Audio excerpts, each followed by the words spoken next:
The bass from the speakers vibrated through the soles of my heels as I adjusted the hem of my red dress, the fabric clinging to my curves in a way that made me feel bold and just reckless enough for a Friday night. The annual company party was in full swing on the top floor of Castellano Industries, the Manhattan skyline glittering through floor-to-ceiling windows like a constellation brought down to earth. I could smell expensive cologne mixing with champagne, the air thick with corporate celebration and loosened inhibitions. I'd been working in the design department for 3 months, long enough to know which coffee machine actually worked and which elevator button would get you stuck between floors, but not long enough to understand all the office politics or the whispered conversations that stopped when I walked by. What I did understand was Luca DeLuca, the quiet guy from accounting who somehow always appeared when I was wrestling with the ancient coffee maker in the break room, his gentle smile and patient hands fixing whatever I'd broken this time. "Camilla!" My friend Jessica from marketing grabbed my arm, her enthusiasm fueled by her 3rd glass of wine. "You have to come dance with us," I laughed, extracting myself gently. "In a minute, I need to find—" "Your mysterious coffee buddy?" She waggled her eyebrows suggestively.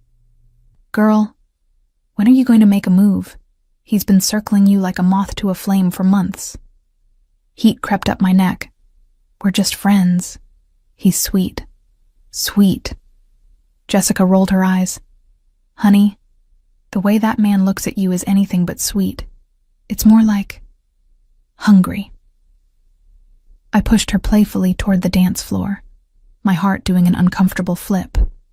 Luca was sweet, gentle, reserved in a way that made me want to coax smiles out of him like pulling sunshine through clouds. He never talked much about himself, deflecting my questions with ones of his own. But he remembered everything I said. How I took my coffee.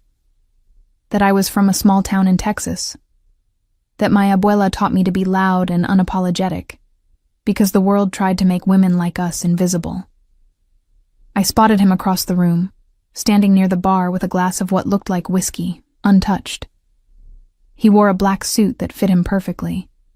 Nothing flashy, but the way he carried himself suggested a comfort with expensive things. His dark hair was swept back, a few strands falling forward that my fingers itched to push away.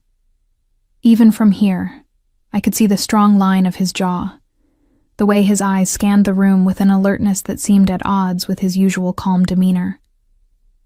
Something in my chest tightened with anticipation and nerves. Tonight felt different. Maybe it was the dress. Maybe it was the champagne I'd already consumed. Maybe it was just that I was tired of pretending I didn't notice the way my pulse jumped every time he walked into a room. I made my way through the crowd toward him, my confidence growing with each step. This was who I was, my abuela's granddaughter, bold and direct. If I wanted something, I reached for it.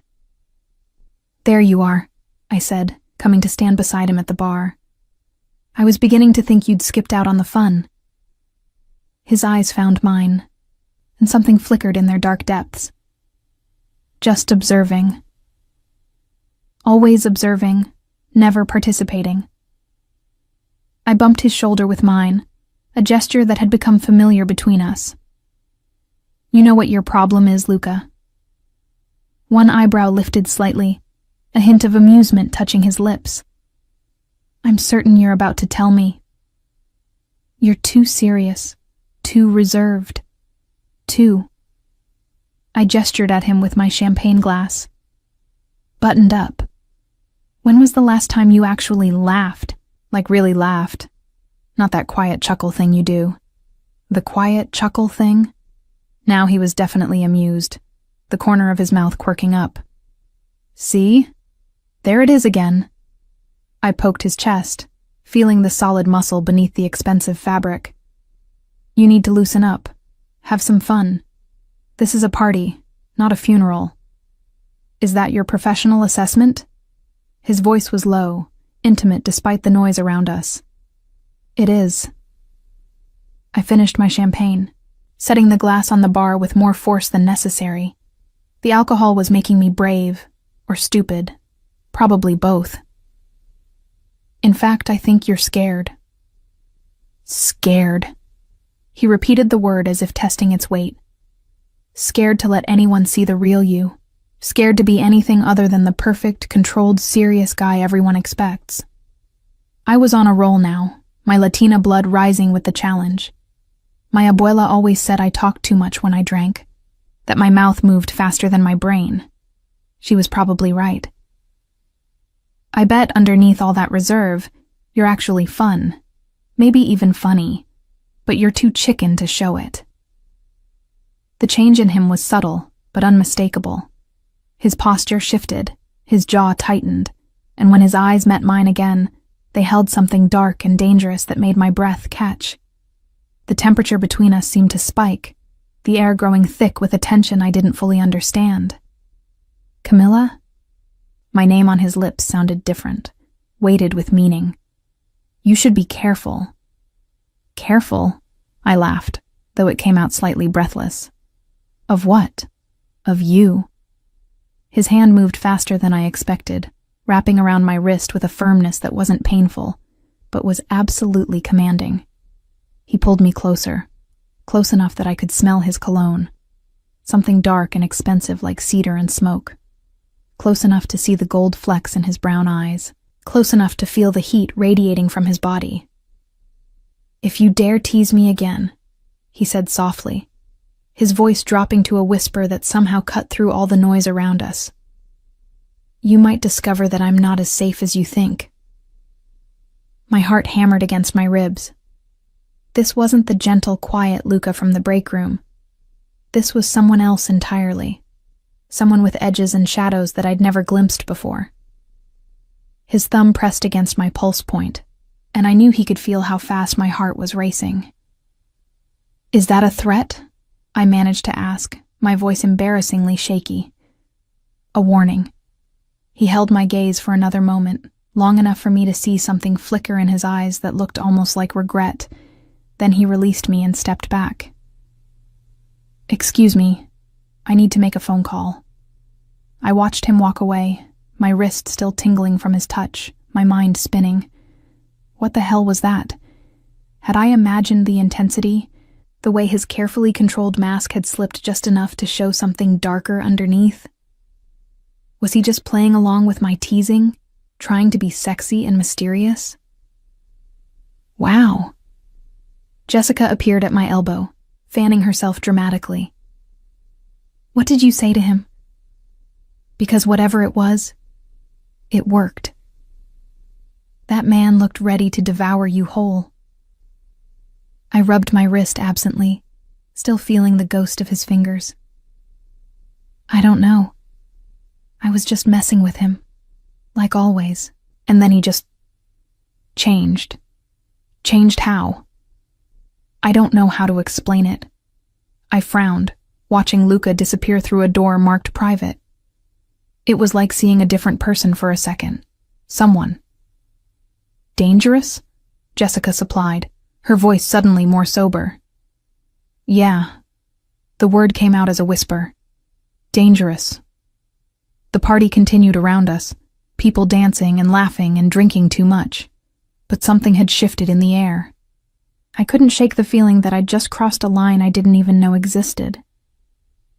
That warning in Luca's voice hadn't been playful or flirtatious. It had been real. I moved toward the windows, needing air and space to think. The city sprawled below us, millions of lights, millions of people living their lives, completely unaware of this strange moment that had just unfolded. I pressed my palm against the cool glass, trying to calm my racing thoughts.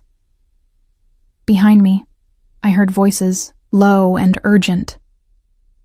Two men I didn't recognize stood near the door Luca had disappeared through, their conversation quiet but intense.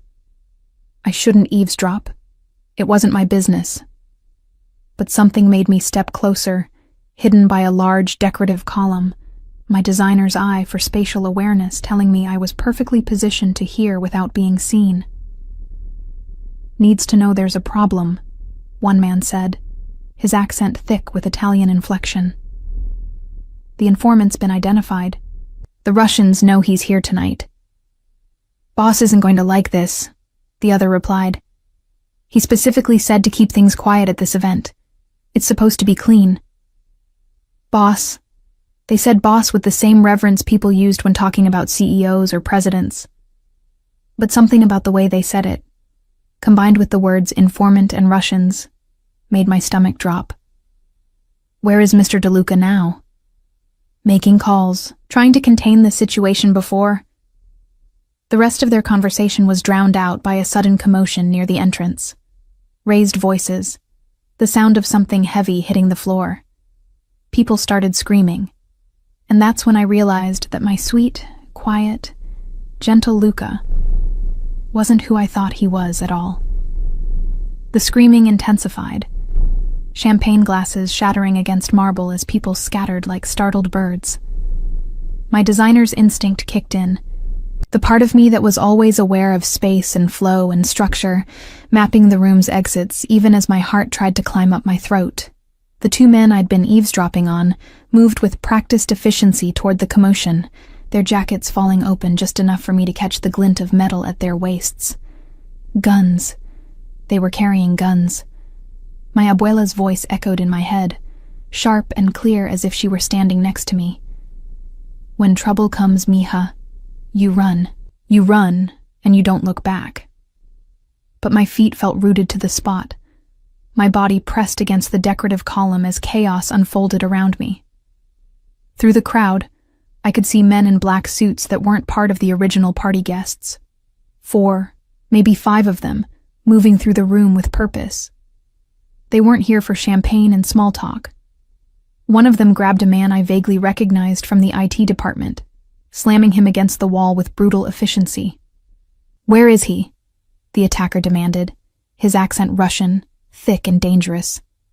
The informant. We know he's here. The IT guy shook his head frantically, genuine terror in his eyes. Wrong person. They had the wrong person. But that meant the right person was somewhere in this room, and these men would tear through every guest until they found him. I needed to move. Needed to get to an exit. But as I shifted my weight, preparing to run toward the emergency stairwell I'd mapped out earlier, I caught sight of something that made my blood freeze. Luca was back in the room, but this wasn't the gentle man who fixed my coffee or listened patiently to my design rants. This Luca moved like water, fluid and purposeful, closing the distance between himself and the Russian attackers with a confidence that radiated authority. 2 men flanked him, including the ones I'd overheard, their body language protective and deferential. He wasn't running from danger. He was walking straight into it like he owned it. Petrov. Luca's voice cut through the chaos, and impossibly, the room began to quiet. This is a private event. You weren't invited. The Russian holding the IT guy released him, turning to face Luca with a smile that held no warmth. DeLuca, we meet again. You've been avoiding my calls. I've been busy. Too busy to return what belongs to my organization. Petrov moved closer, his men forming a loose circle. Too busy to acknowledge that your little informant has been feeding you information you had no right to? My mind raced, trying to piece together what I was hearing. Luca was. What? Involved with the Russian Mafia? No, wait. Petrov had said your informant, which meant Luca was on the other side of whatever this was. But that didn't make any sense. Luca worked in accounting. He brought me coffee. He made terrible jokes about spreadsheets and tax codes. What happens in my organization is my concern, Luca replied, his tone conversational but laced with steel. What happens in yours is yours. We had an agreement to keep our territories separate. Agreements change when trust is broken. Petrov pulled out a gun, not pointing it at anyone specifically, just letting it exist in the space between them. Your rat gave you information about our shipments, cost us significant revenue. I'm here to collect what's owed. By terrorizing civilians at a company party? For the first time, I heard anger in Luca's voice, carefully controlled but undeniably there. There are rules, Petrov. Lines we don't cross. This, he gestured at the frightened guests, at the broken glass and overturned tables, crosses every single one. Then give me what I want, and I'll leave these sheep to their celebration. The tension stretched so tight I thought it might snap and take everyone with it. I couldn't breathe, couldn't move, couldn't process what I was witnessing. The man I'd been casually flirting with, the one I'd teased about being too serious, was standing in the center of what looked like a Mafia confrontation, like it was just another Tuesday. Who the hell was Luca DeLuca?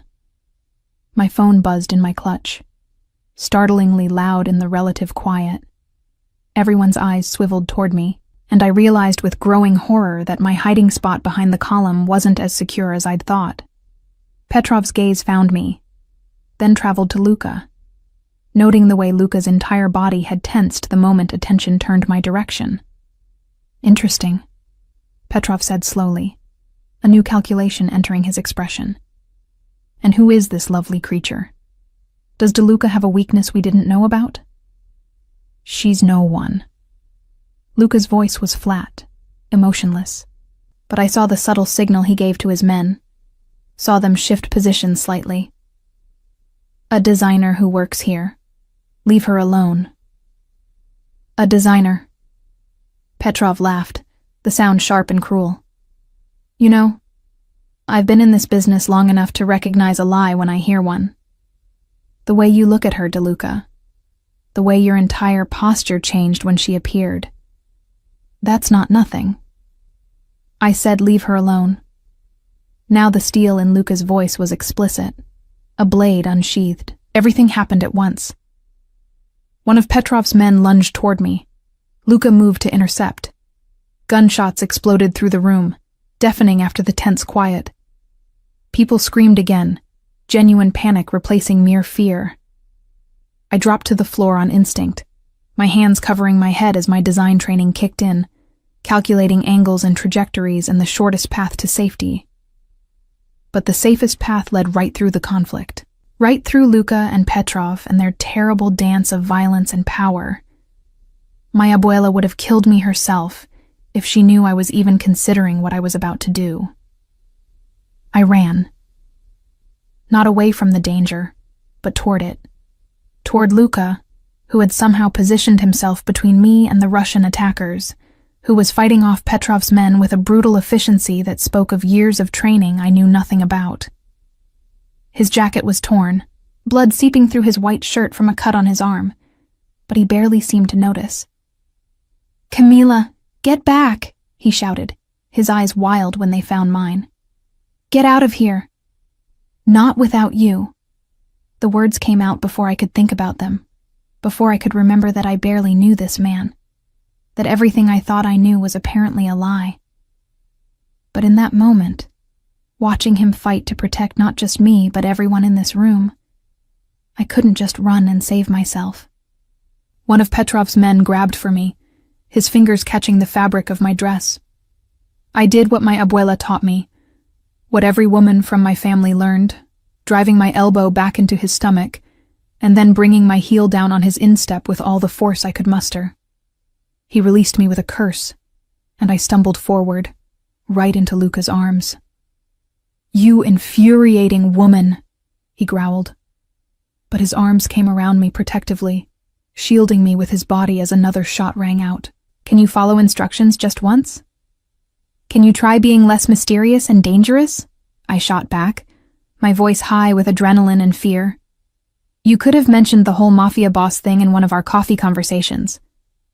His bark of laughter was unexpected, sharp and genuine. "Mafia boss, is that what you think?" "I don't know what to think."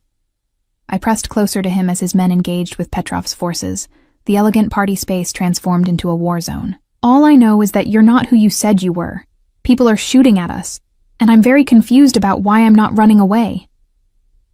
"Because you're brave and stubborn and absolutely insane." His hand cupped the back of my head, holding me against his chest as we moved together toward a curtained alcove I hadn't noticed before. "And because despite your better judgment, you trust me, don't you?" I did. God help me, I did. Even though nothing made sense, even though every logical part of my brain was screaming that I should be terrified of him, I trusted the man holding me. The one who had fixed my coffee every morning and listened to my design rants and remembered that I hated roses but loved sunflowers. "How do we get out of here?" I asked, making my decision. "There's a service exit behind this curtain. It leads to a private elevator that goes directly to the parking garage." He pulled the heavy fabric aside, revealing a narrow door. "My car is there. We can—" "Boss!" One of his men appeared, blood streaming from a cut above his eye. "Petrov's bringing more reinforcements. We need to evacuate now." Luca's jaw tightened, his arm around me like iron. "Get everyone out through the main exits. Alert the police. Make it look like a standard robbery attempt. I'll handle Petrov." "Sir, you can't—" "That's an order, Marco." His voice held absolute authority, the kind that expected obedience without question. "Clear the room. Protect the civilians. I'll meet you at the safe house." Marco hesitated, his eyes moving between Luca and me, then nodded and disappeared back into the chaos. Luca turned to me, his hands framing my face with surprising gentleness given the violence surrounding us. "I need you to listen very carefully. Behind that door is everything you need to get to safety. But once you go through it, once you see what's on the other side, you can't unknow it. You'll be in my world completely. Do you understand?" "Your world," I repeated, my voice steadier than I expected. "Which is complicated, dangerous, full of secrets and violence and choices I've made that I can't undo." His thumb brushed my cheekbone, leaving a smear of blood I suspected was his own. "I never wanted you to see this part of me. Never wanted to expose you to this darkness. But Petrov knows about you now, which means you're not safe anywhere except with me." The weight of what he was saying settled over me like a shroud. My old life, my simple life of bad coffee and design deadlines and meaningless flirtations, was over. The moment I'd walked toward him at this party, the moment I'd teased him and pushed him and demanded to see beneath his careful control, I'd set something in motion I couldn't stop. "I'm scared," I admitted, my hands fisting in his torn shirt. "You should be." He pressed his forehead to mine, his breath warm against my lips. "But I swear to you, Camilla, on everything I am and everything I have, I will keep you safe, even if it means burning down everything else." Another explosion of gunfire, closer this time. We were out of time for explanations and confessions and gentle revelations. He pushed me through the door into darkness, following behind and sealing it shut with a heavy metallic click that sounded like a vault closing or a cage locking. Emergency lighting flickered on, revealing a corridor I'd never seen before, one that clearly wasn't on any official floor plan. How many secrets did this building hold? How many layers of deception existed beneath what I thought I knew? "Come on." Luca took my hand, his fingers warm and solid around mine. "We need to move before—" The door behind us shuddered with impact, someone trying to break through. Petrov or his men, I didn't know which. It didn't matter. We ran together down the corridor, my heels clicking against polished concrete, my red dress catching the dim emergency lights like blood. My abuela used to say that every woman had a moment in her life where everything changed, where the girl she was died, and the woman she would become was born in fire and fear and impossible choices. I'd always thought mine would come gradually, an accumulation of experiences and wisdom over time. I was wrong. It came in a single night, running through secret corridors with a man who was nothing like I'd believed, toward a future I couldn't imagine, leaving behind everything I thought I knew about safety and normalcy and love. The elevator doors opened before us like a mouth, ready to swallow us whole and take us deeper into Luca's world. The world I'd just chosen by not running away when I had the chance. We stepped inside together, and as the doors closed on the chaos behind us, I couldn't help but wonder if I'd just made the best or worst decision of my life. The elevator descended in silence, the only sound our ragged breathing, and the mechanical hum of the cables pulling us down, down, down. Away from the party, away from the chaos, away from the last threads of my normal life. Luca stood beside me, still holding my hand, his thumb tracing absent patterns on my wrist that should have been comforting, but only served to remind me how little I actually knew about the man whose touch I'd craved for months. Blood stained his white shirt, spreading slowly across the fabric like a dark flower blooming. My designer's eye couldn't help but note the expensive weave of the material, the custom tailoring that now hung torn and ruined. "You're hurt," I said, breaking the silence. My voice sounded strange, too calm considering I'd just witnessed a shootout and fled through secret corridors. "It's nothing." He didn't look at me, his eyes fixed on the descending floor numbers. "Superficial. There's blood. I've had worse." The casual way he said it made something twist in my stomach. How many times had he bled? How many other nights had ended in violence that he shrugged off as nothing? The Luca I thought I knew would have panicked at a paper cut. This Luca barely acknowledged a gunshot wound. "How much of it was a lie?" I asked quietly. "The coffee breaks? The spreadsheet jokes? The shy smiles? All of it?" His jaw tightened, the muscle ticking in a way I'd learned to recognize as frustration. "Not as much as you think." That's not an answer. "Camilla, don't." I pulled my hand from his, needing distance even in the confined space. "Don't Camilla me with that voice like you're trying to calm a spooked horse. You lied to me, for 3 months. You let me think you were just some sweet accountant when you're clearly—" I gestured at him, at the blood and the torn clothes and the way he'd moved through that fight like he was born to violence. "Whatever you actually are. I'm the head of the DeLuca family." His words were flat, matter of fact, like he was informing me of the weather. "The Italian operation that's controlled this territory for 3 generations. My grandfather built the empire. My father expanded it, and I inherited it when he was killed 5 years ago by the same Russian organization Petrov represents." The elevator continued its descent, but I felt like the floor had dropped out from under me completely. Head of the family, the Italian operation. Words that sounded like they belonged in movies, not in my actual life. Not attached to the man who remembered I liked extra foam in my latte. "You're a mob boss." The words felt absurd coming out of my mouth, too dramatic to be real. An actual, literal mob boss. That's one way to put it. Finally, he looked at me, and the expression in his eyes was complicated. Layers of regret and resignation, and something that looked almost like pain. Though I prefer to think of it as being the CEO of a very old, very complex family business. A laugh bubbled up in my throat, slightly hysterical. "Oh, well, when you put it like that, it sounds perfectly normal.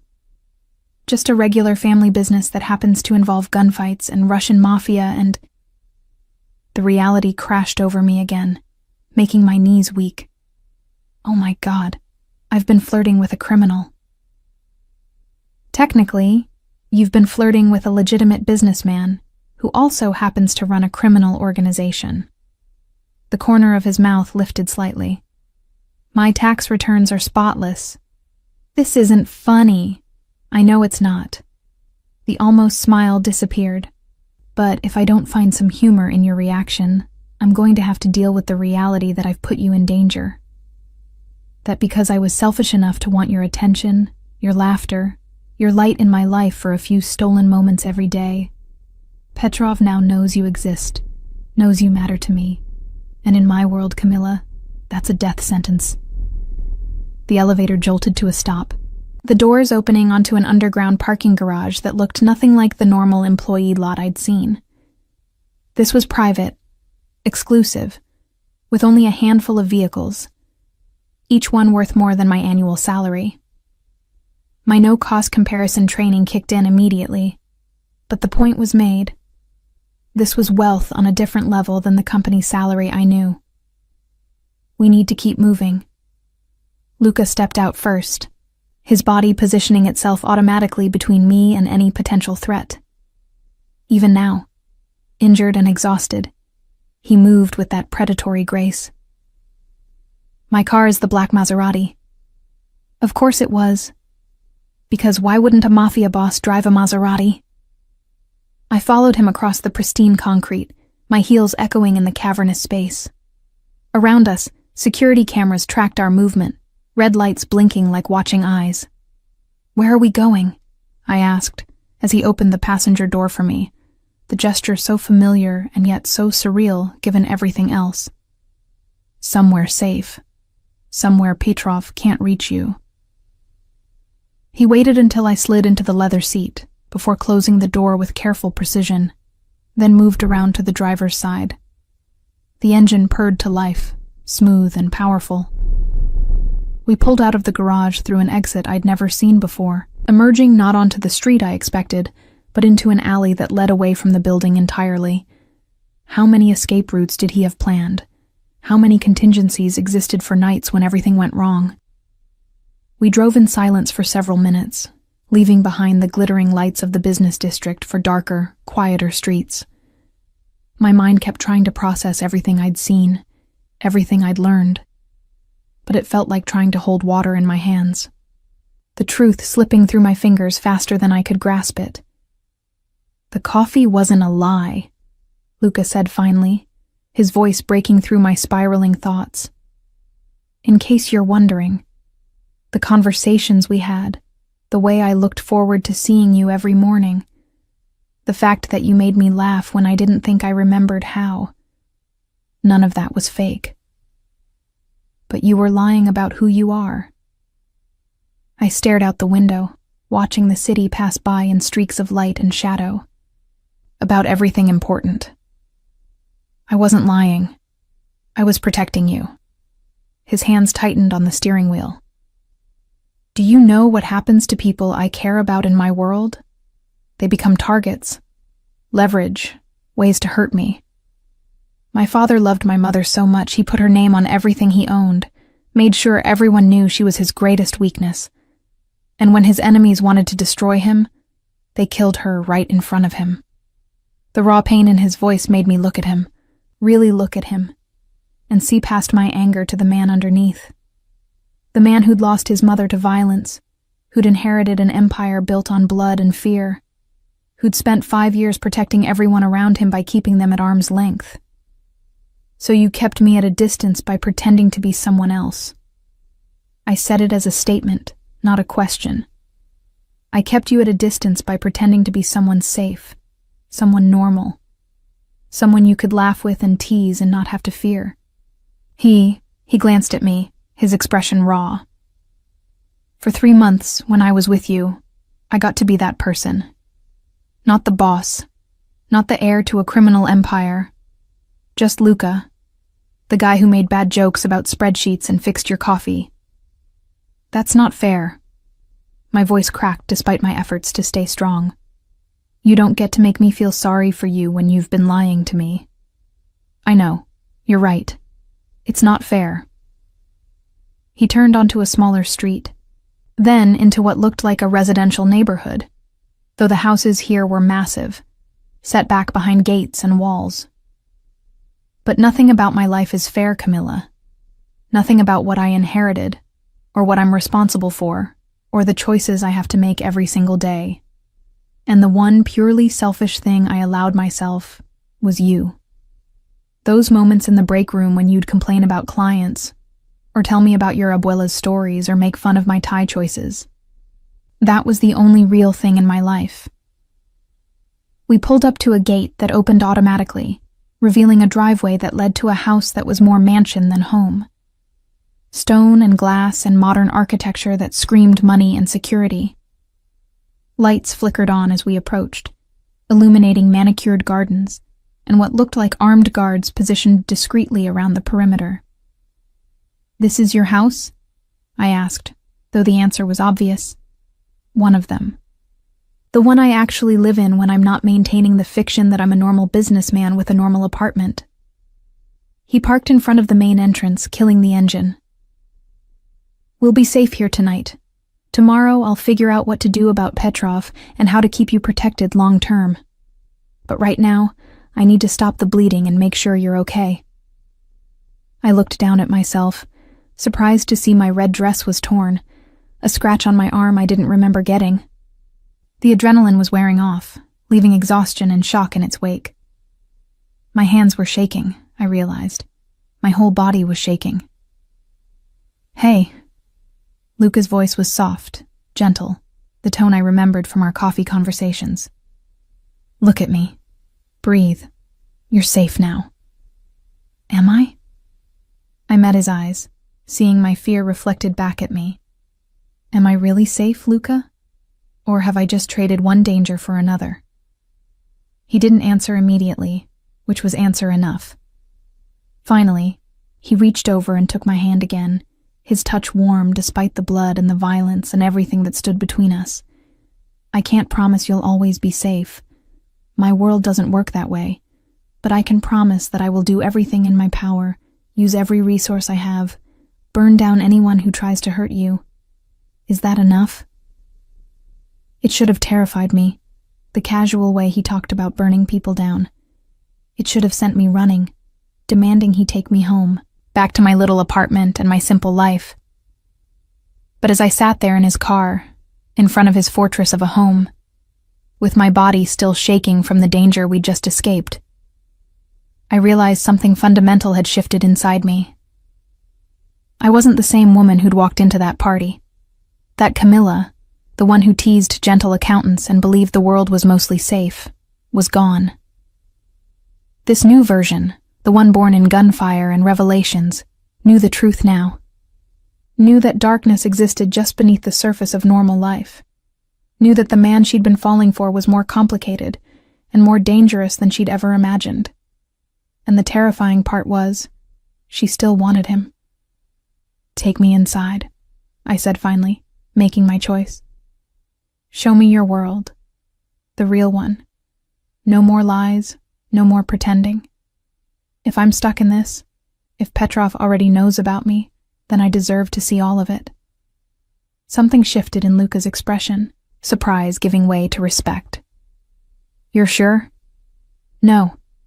I laughed, the sound slightly wild.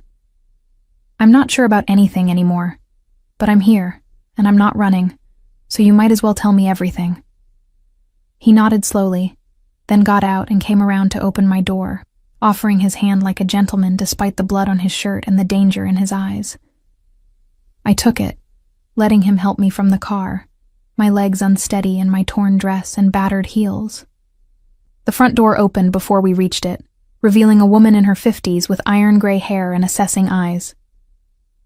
Mr. DeLuca, I heard about the incident at the party. Your men are being debriefed in the security office. Thank you, Maria. He kept his arm around me as we entered, and I felt the subtle support, like he knew I was barely holding myself together. This is Camila Herrera. She'll be staying with us. Please prepare the guest suite in the East Wing. Maria's eyes swept over me, taking in my disheveled appearance and the way Luca held me, and something like understanding crossed her face. Of course. Shall I call Dr. Romano for your arm? Yes, and have him check Camilla as well. She's in shock. I'm fine, I protested automatically, but my voice sounded distant even to my own ears. You're not fine. Luca guided me through a marble foyer into what looked like a study, closing the door behind us with a soft click. You've been through trauma. You're allowed to not be fine. The room spun slightly, and I reached for the nearest piece of furniture to steady myself. Luca was there immediately, easing me down into a leather chair before kneeling in front of me, his hands gentle on my knees.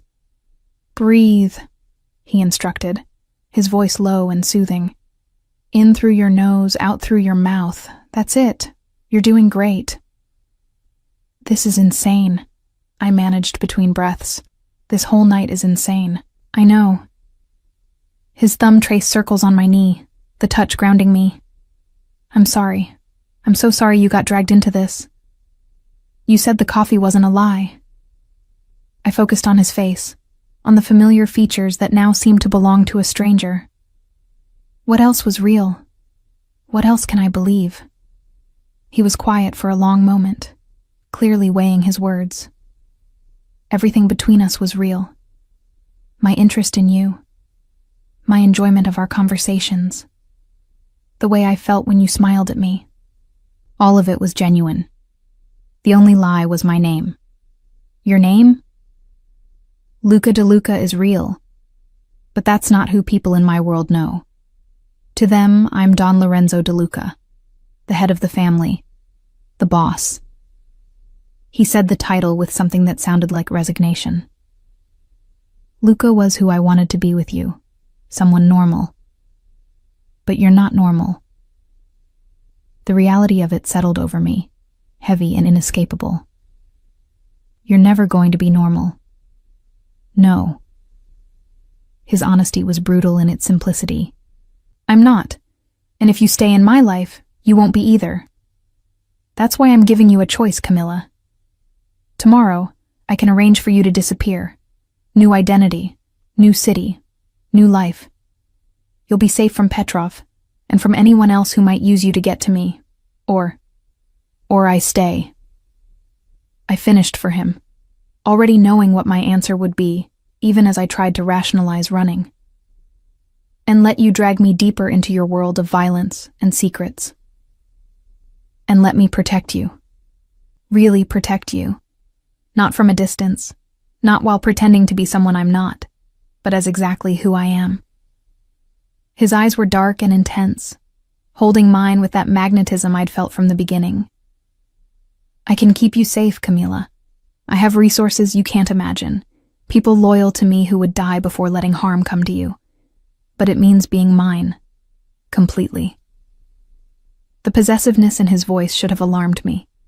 Instead, it sent a shiver through me that had nothing to do with fear and everything to do with the way he looked at me, like I was the most valuable thing in his fortress, in his empire, in his complicated and dangerous world. I need time, I said, though part of me wondered if I was just delaying the inevitable. To process all of this, to understand what I'd be agreeing to. You have until morning. He rose, wincing slightly as the movement pulled at his injury. Rest, eat, let Dr. Romano check you over, and tomorrow we'll talk about what comes next. But tonight, his expression hardened, becoming the cold, controlled mask I'd seen when facing Petrov. I have work to do, people to answer to, a message to send that attacking my event and threatening what's mine has consequences. I should have asked what those consequences would be, should have demanded to know what violence he was planning. But exhaustion was overtaking shock, and my body felt like it weighed 1,000 pounds. Luca? I called as he moved toward the door. He turned back, one hand on the handle. Thank you for protecting me tonight. Even though this is all your fault, even though I'm furious with you, thank you. Something in his expression softened, the dangerous boss disappearing for just a moment to reveal the man I thought I knew. I'll always protect you, Camilla. No matter what you decide tomorrow, no matter what happens between us, you're mine now, even if you choose to leave. And I protect what's mine. Then he was gone, leaving me alone in his study surrounded by evidence of his real life. Books on business strategy and Italian history. Photographs of stern-faced men who must have been his father and grandfather. Artwork that spoke of old money and older power. I was in over my head, drowning in a world I didn't understand, with a man I'd wanted but never really knew. My abuela would have told me to run. Every logical part of my brain screamed the same message. But when I closed my eyes, I didn't see the violence or the guns or the blood. I saw Luca's smile in the break room, heard his laugh at my terrible jokes, felt his hand in mine as he pulled me to safety. Maybe I was already in too deep to swim back to shore, Maybe the choice had been made the moment I'd walked toward him at that party instead of away. Or maybe I was just too stubborn and too curious, and too attracted to danger to make the smart decision. Tomorrow, I'd face the reality of what staying meant. Tonight, I just wanted to sleep and pretend that when I woke up, I'd understand how my simple life had transformed into something so impossibly complex. But deep down, I knew the truth. There was no going back to simple. There was only forward, into darkness and danger, and a love I hadn't asked for but couldn't seem to escape, forward, into Luca's world. Whether that would save me or destroy me remained to be seen. I woke to sunlight streaming through floor-to-ceiling windows I didn't recognize, my body tangled in sheets that felt like silk against my skin. For a disorienting moment, I couldn't remember where I was, my mind still clinging to the familiar reality of my small apartment. Then everything crashed back. The party, the gunfire, Luca's confession, this fortress he called home. I sat up slowly, taking in the guest suite Maria had prepared for me. The room was 3 times the size of my apartment, decorated in soft creams and grays with touches of gold that spoke of expensive taste. A door to my left led to a bathroom where I'd taken a long shower the night before, scrubbing away blood and champagne and the feeling of hands grabbing at my dress. Another door stood open, revealing a walk-in closet that had been stocked with clothes in my exact size, which raised questions I wasn't ready to examine too closely. On the nightstand, someone had left a tray with coffee, fruit, and what looked like homemade pastries. The coffee was still warm, steam rising in delicate spirals, which meant someone had been in here recently, moving through the room while I slept. The thought should have made me uncomfortable, but exhaustion had knocked me out so completely I hadn't stirred. I reached for the coffee, needing the familiar ritual to ground me. It was perfect, the exact temperature, the amount of foam I preferred, made exactly how Luca had learned I liked it during those months of morning conversations. Even here, even now, he remembered. My phone sat beside the tray, plugged in and fully charged. How had it gotten there? I'd lost track of it sometime during the chaos. I picked it up, expecting to see missed calls and frantic messages from Jessica or other coworkers. But the screen showed nothing. No calls, no texts, not even notifications from my apps. A soft knock made me jump, coffee sloshing dangerously close to the rim of the delicate china cup. "Miss Herrera?" Maria's voice, professional and warm. "May I come in?"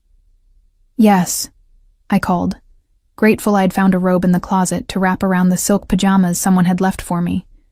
She entered with an armful of garment bags, her expression pleasant but assessing. "Good morning. I hope you slept well.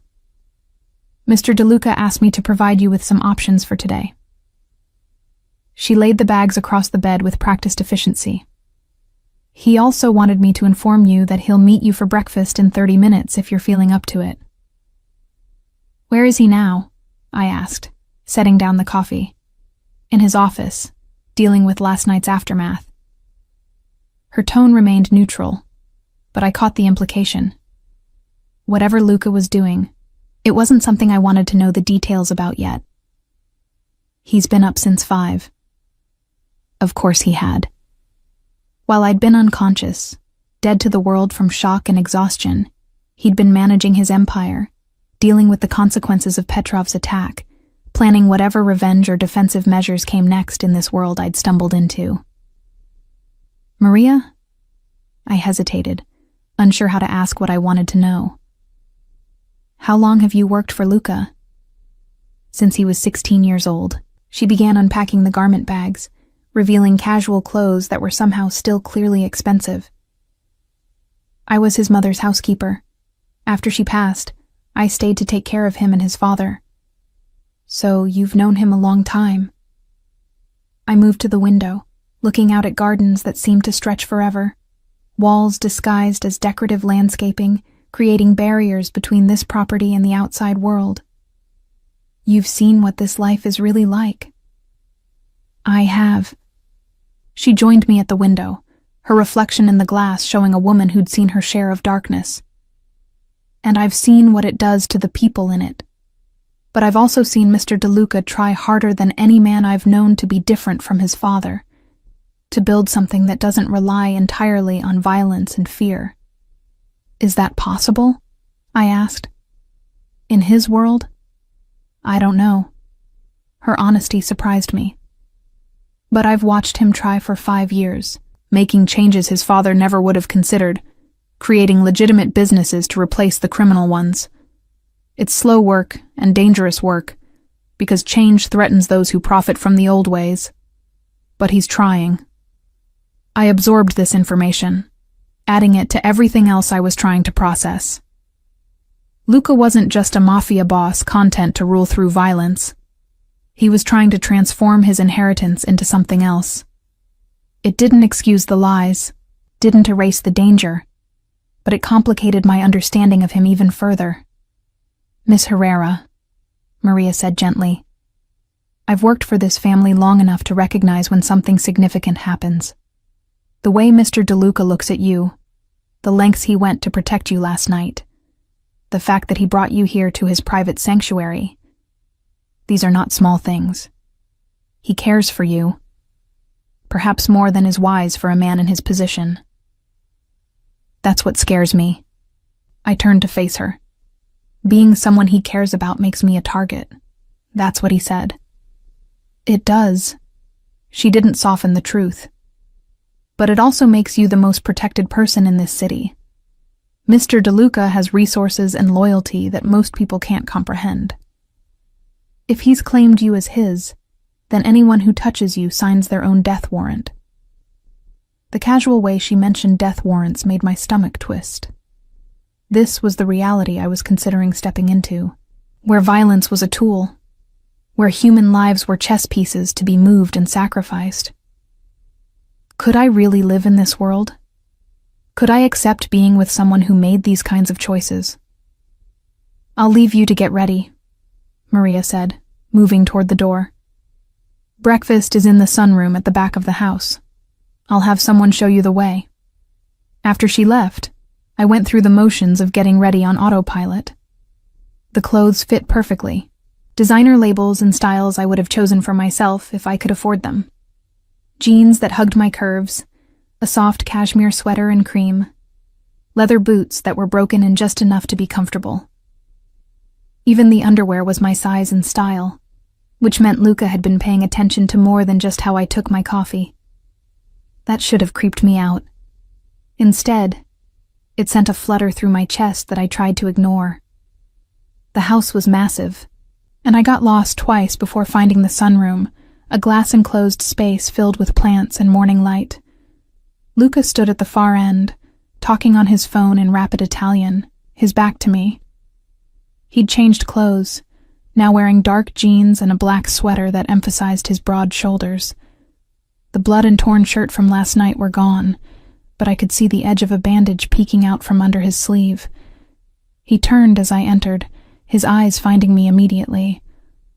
I need to go, he said into the phone, still in Italian, then added something else I couldn't understand before hanging up. Good morning.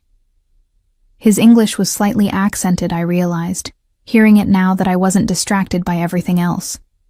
How had I never noticed that before? You look better. Did you sleep? Like the dead.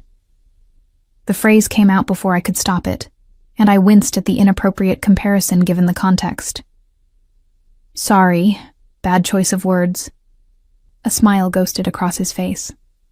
Accurate, though. Maria said you didn't wake even when Dr. Romano checked on you. He came back? Twice. Once last night after you fell asleep, and again this morning. You have a bruise on your ribs from where that man grabbed you, but otherwise you're fine. Physically. He gestured to the table, which was laden with food. Are you hungry? My chef makes excellent omelets. I sat, grateful for the normalcy of the gesture even as the absurdity struck me. We were having a civilized breakfast after a night that included a mafia war, and multiple revelations that had upended my entire understanding of reality. My abuela would have said this is what happens when you play with fire. You get burned, but somehow still have to eat breakfast the next morning. I have questions, I said as Luca poured coffee for both of us, with the easy competence of someone who'd done this before. About everything. I expected you would. He sat across from me, his hands wrapped around his cup. Ask. I'll tell you whatever you want to know. Why me? The question burst out before I could organize my thoughts. Of all the women you could have chosen, why did you pursue someone you worked with? Someone in your building? Wasn't that dangerous for both of us? He was quiet for a moment, considering his answer. It was extremely dangerous. Reckless, actually. My security team advised against it repeatedly. But you... He paused, searching for words. You made me laugh on the worst day of my year. Do you remember the first time we spoke? I did. I'd been fighting with the coffee machine, cursing it in Spanish and English, my day already going badly after a client had rejected my entire design proposal. Luca had appeared beside me, hadn't said a word, just reached over and pressed a button I'd missed. The machine had immediately started working, and I'd been so frustrated I'd snapped at him about how it wasn't fair that he made it look easy.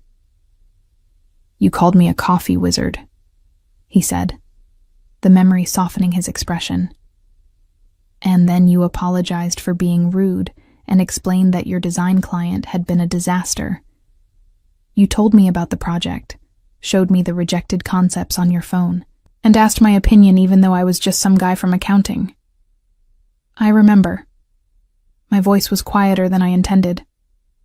You said the client was an idiot and my designs were brilliant. They were brilliant.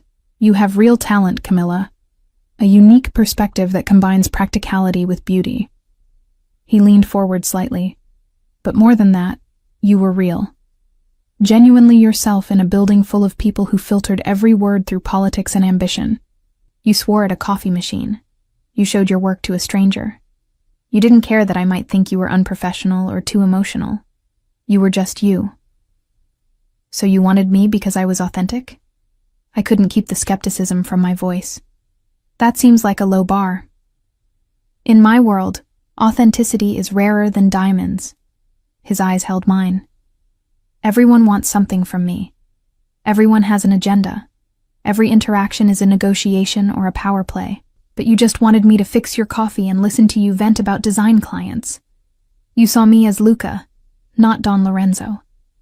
And I became addicted to that feeling, to being treated like a normal person instead of a weapon or a resource. I understood that more than I wanted to admit. Hadn't I been drawn to his quiet steadiness? The way he actually listened instead of just waiting for his turn to talk? The sense that beneath his reserved exterior was someone worth knowing. What happens now? I asked, moving to the more immediate concern. Petrov knows about me. You said that makes me a target. Luca's expression hardened. Petrov is being dealt with. What does that mean? It means he violated the agreements between our organizations, attacked civilians at a public event, threatened someone under my protection. His voice was cold, controlled. There are consequences for that. You're going to kill him. It wasn't a question. I'm going to remove the threat he represents. He didn't flinch from my gaze. That's what I do, Camilla. I protect my people, my territory, my interests. Petrov made himself my enemy. Now I eliminate him before he can hurt anyone else. The clinical way he discussed murder should have sent me running. But I thought about those men in the party, about how they'd grabbed innocent people, how they'd had no hesitation about shooting into a crowd, about how one of them had grabbed me, would have taken me if Luca's men hadn't intervened. And me? I asked. What am I in this equation? One of your interests to protect? He stopped, seeming to struggle with the words. You're mine. I know that sounds possessive and probably frightening given what you learned last night. But in my world, Claiming someone as mine is the highest form of protection I can offer.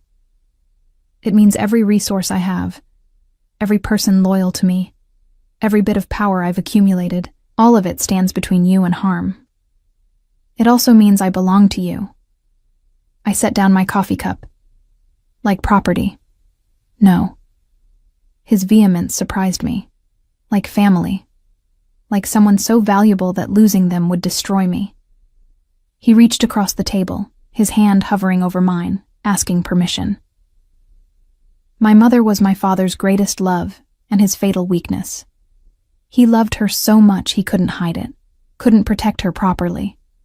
And when his enemies killed her, it broke something in him. He became worse, more violent, more ruthless. I watched what loving someone did to him, and I swore I'd never let myself be that vulnerable.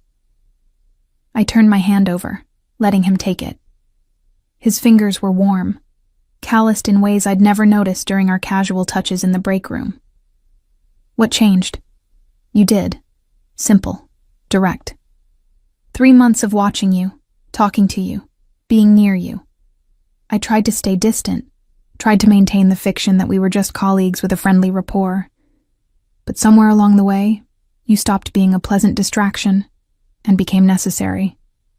And last night, when Petrov looked at you with calculation in his eyes, when I realized I'd put you in danger just by wanting you close, I had to make a choice. What choice? Whether to push you away for your safety, or pull you in where I could protect you properly. His thumb traced patterns on my wrist. I chose protection. I chose being selfish. I chose claiming you publicly, so everyone knows that touching you means war with me. The weight of what he was saying settled over me. By bringing me here, by having his men extract me from the party, by announcing to his world that I mattered, he'd made a declaration. I was no longer an anonymous designer with a crush on a coworker. I was Don Lorenzo DeLuca's woman, which came with protection, but also a target painted on my back. I need to know something, I said, my voice steady despite the chaos in my mind. Last night, when you warned me at the party, when you said, if you dare tease me again, were you actually warning me? Or was that just you trying to be mysterious? A rueful smile crossed his face. Both. You were pushing me, getting under my skin in ways I didn't know how to handle. Part of me wanted to kiss you right there in front of everyone. Another part knew that would be dangerous for both of us, so I tried to scare you off a little, make you back down. Obviously, it didn't work. I don't scare easily. My abuela's stubbornness running through my veins. I know. It's one of the things He stopped, seeming to reconsider his words. One of the things that makes you dangerous to me. How am I dangerous to you? You're the one with guns and loyal soldiers and an underground empire. Exactly. He stood, pulling me up with him, close enough that I could smell his cologne, the same scent from the coffee machine encounters, but somehow more potent now. I have everything except someone who sees me, really sees me. Not the position or the power or the name, just me. And you did that from the first day, looked at me like I was just a person you wanted to know better. That's more dangerous than any weapon Petrov could point at me. We stood there in the morning light, surrounded by plants and glass, and the illusion of normalcy, while outside his walls the consequences of last night were playing out in ways I could only imagine. This man who had lied to me, who'd hidden his true nature, who was planning violence in response to violence, was also the man who'd remembered how I took my coffee and listened to my design rants and made me feel seen in a city that often made me feel invisible. I don't know if I can do this, I admitted, my honesty matching his. Be part of your world. Accept that you solve problems with violence. Live knowing that people might come after me just to hurt you. I know. He didn't try to convince me otherwise. Didn't make promises he couldn't keep. It's a lot to ask. More than anyone should have to accept. But I also don't know if I can walk away. The confession came out as a whisper. From you. From this thing between us that I don't fully understand, but can't seem to escape. Then don't walk away. Not yet. His hand came up to cup my face, his touch gentle despite the violence those hands were capable of. Stay. Learn about my world. Let me show you that it's not all darkness and danger. That there's also loyalty and honor and people trying to build something better than what came before. And if, after seeing all of it, you decide you can't live with it, I'll help you disappear. New identity, new life, complete protection. I swear it. Why would you do that? Let me go after claiming me? Because keeping you trapped in a life you don't want would destroy the very thing I value about you. His eyes were dark and serious. Your spirit, your authenticity, your fire. I want you to choose this. Choose me, because you want to. Not because you're scared or trapped, or have no other options. Before I could respond, the door to the sunroom opened, and a man in a dark suit entered, his expression urgent. Boss, we have a situation. Petrov has responded to our message. Luka's entire demeanor shifted, the gentle man disappearing behind the cold mask of the dawn. What kind of response? He's requested a meeting. Neutral territory. Says he wants to negotiate. It's a trap. Luka said it with certainty. Probably. But if you refuse, it gives him the political opening to claim you're the one escalating the conflict. I watched this exchange, seeing the calculation on Luka's face, the weight of decisions I couldn't fully comprehend. This was his other life, the one I'd only glimpsed last night. This was who he really was when he wasn't fixing my coffee or making bad jokes about spreadsheets. Set it up. Luka's voice was hard, final. But maximum security. And tell Marco I want our best shooters positioned at every angle. The man nodded and left, and Luka turned back to me with an apologetic expression. I need to handle this. I understand. I did, surprisingly. This was his job, his responsibility. The people who depended on him for protection and leadership needed him to respond to Petrov's moves. What should I do? Stay here. Maria will keep you company. There's a library, a home theater, a pool, whatever you need to occupy yourself. He hesitated. And there's a design studio. Second floor, east wing. I had it set up months ago, just in case you ever needed space to work. My heart did that uncomfortable flip again. You built me a design studio? I wanted you to have everything you needed if you ever came here. He looked almost embarrassed, this powerful, dangerous man admitting to creating space for me in his fortress. Is that too much? Too possessive? It's completely insane. I laughed, slightly hysterical. You built me a studio before I even knew who you really were. I was planning for the future. He moved toward the door, then looked back. A future I hoped would include you. Is that insane? Yes. I met his eyes. But maybe I like a little insanity. His smile was quick and genuine, the Luka from the coffee machine making a brief appearance before the dawn took over again. I'll be back by evening. Don't leave the property. And Camilla? Think about what I offered, about staying, about choosing this life. Because after today, after Petrov, things are going to escalate. And I need to know if you're in this with me, or if I need to get you out before it gets worse. Then he was gone, leaving me alone in the sunroom with cold coffee and impossible decisions. Through the windows, I could see his men mobilizing, cars pulling out of the garage, the machinery of his empire in motion. My phone buzzed. A text from Jessica. OMG, are you okay? Everyone's talking about the shooting at the party. They're saying it was a robbery attempt. Call me. I stared at the message, at the simple concern from my normal life, and realized how far away that world already felt.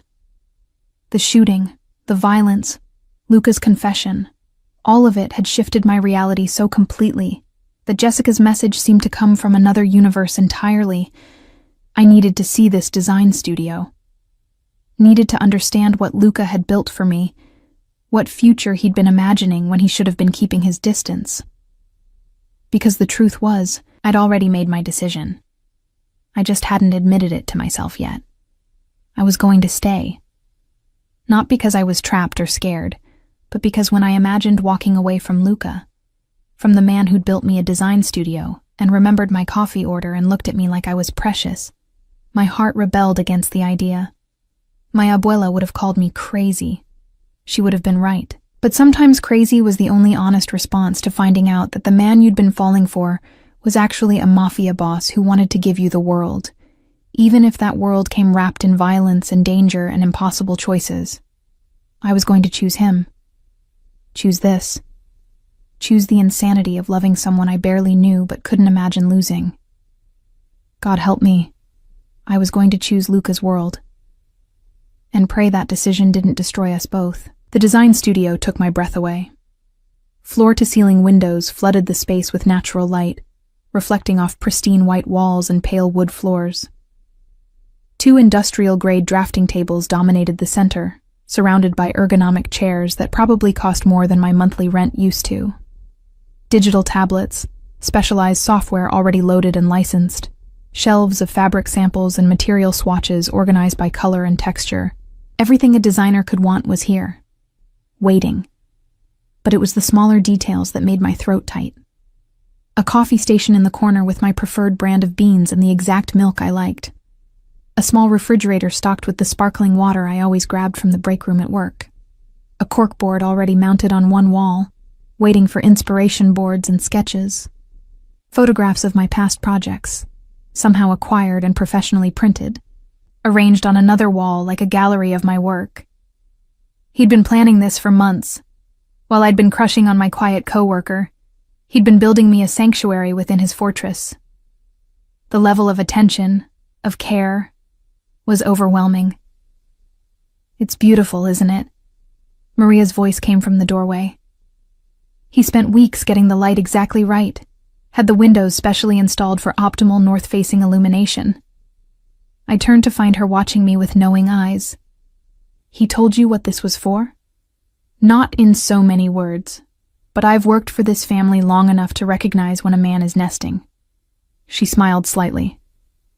Preparing a space for someone important.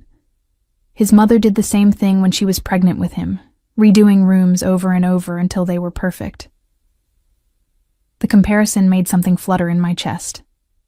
I'm not pregnant. Not what I meant, dear. Maria moved into the room, running her fingers over the fabric samples. I meant that he was preparing for permanence, for building a life that included you in ways that went beyond casual encounters over coffee machines. This is the room of a man who sees a future. I sank into one of the chairs, the expensive leather enveloping me in comfort. How do you do it? Live in this world? Work for someone who makes the choices Luca makes? She was quiet for a moment, considering her answer. I watched his mother try to change his father, try to bring light into darkness. She believed love could transform the violence of their world into something gentler, something better. And in some ways, she succeeded.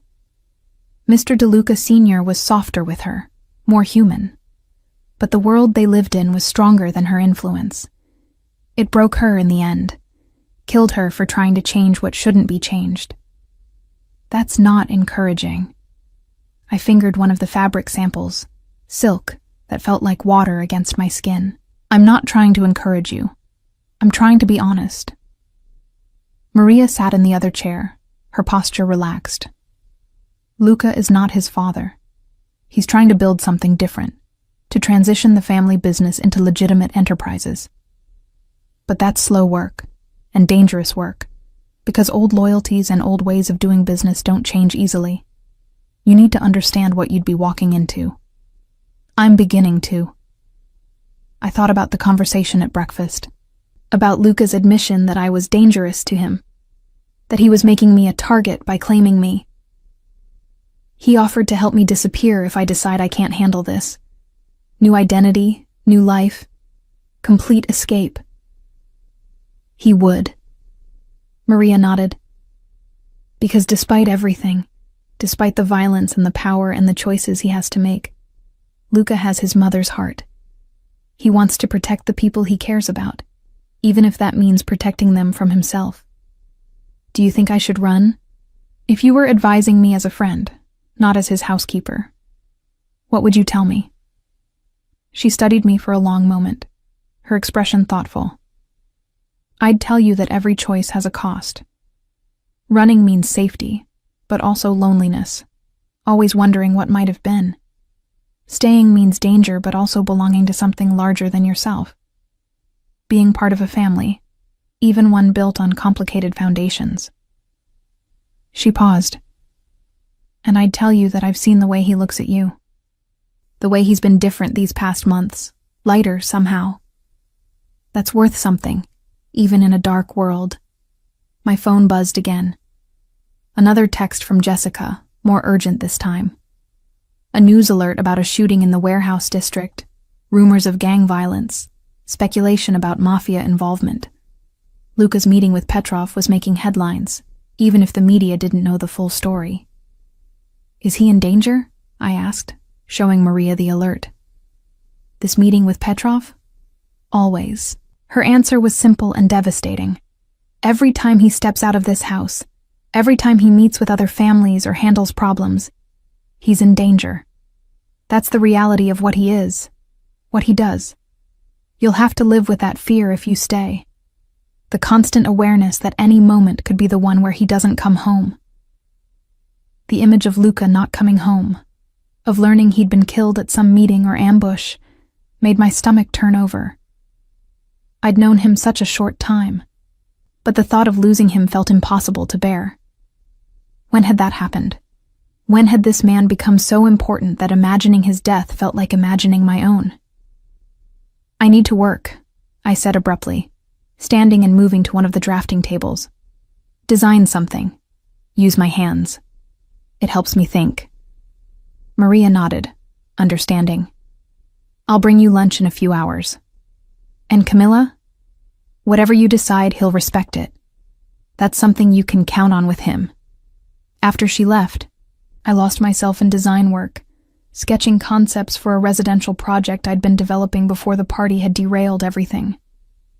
My hands moved across the tablet, creating lines and spaces and beauty from nothing. This was my refuge, my way of making sense of chaos by creating order on a page.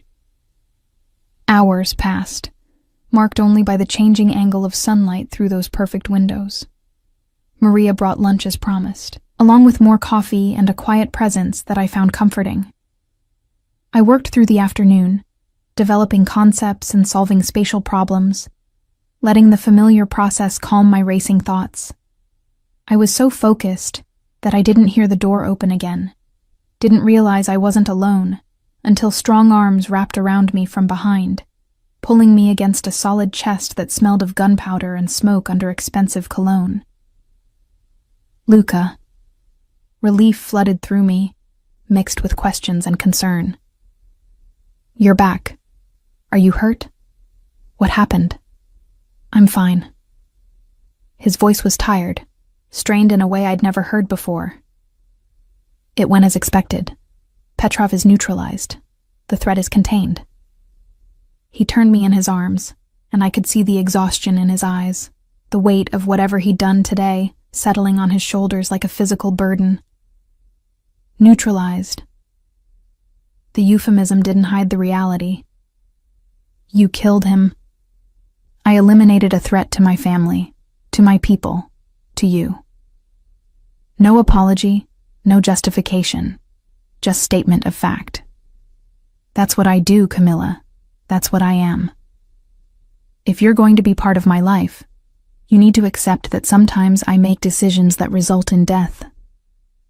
I should have been horrified, should have pulled away and demanded he take me home immediately. But looking at his face, seeing the exhaustion and the acceptance of what his role required, I couldn't find the moral outrage I expected to feel. Petrov had threatened me.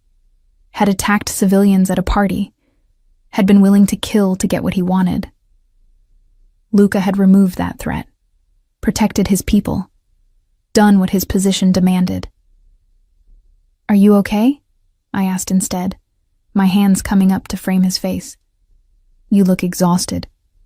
Something in his expression cracked, the cold mask of the dawn giving way to something more vulnerable. "I'm tired, so tired of having to make these choices, of living up to what's expected of me, of being Don Lorenzo instead of just Luca." He leaned into my touch. "But then I came home and saw you here, in the studio I built for you, creating beauty like you were born to do, and I remembered why I make those choices, why I carry this weight. Luca, I love you." The words came out rough, like they'd been dragged from somewhere deep and painful. "I know it's too soon. I know I have no right after lying to you and dragging you into my world. But I've been half in love with you since you called me a coffee wizard, and fully in love with you since you pulled me behind that curtain instead of running away. So I need you to know, before you make your decision, that whatever you choose, I love you. And I'll respect your choice even if it destroys me." My heart was hammering so hard I could hear it in my ears. 3 months of coffee conversations and growing feelings and attraction, I'd tried to keep professional. And now this man was standing in front of me covered in the aftermath of violence and declaring love with a raw honesty that stripped away every defense I had left. "I'm not running."